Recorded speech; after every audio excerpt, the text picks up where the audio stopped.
Something that I experienced recently is, I guess, the opposite of what I went through. Somebody with whom I have a parasocial relationship just professed their faith to Jesus Christ, and specifically Catholicism.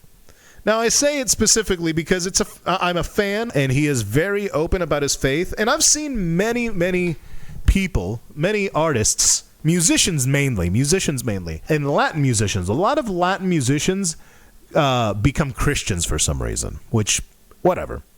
That's cool.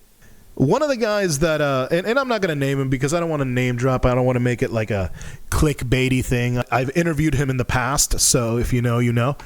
And I asked him if he wanted to come back on because when we talked, he was a leftist, like a full-blown leftist atheist. Now he is he hasn't outright said this, but it sounds like he has definitely gone on the conservative route. And he is very down with Catholicism, which, by the way, totally makes sense with, like, you know, his history as far as, like, if he was going to become a Christian, this is how I think that he would have done it, just because of everything else that he's into, which it's one of those situations where I am very conflicted.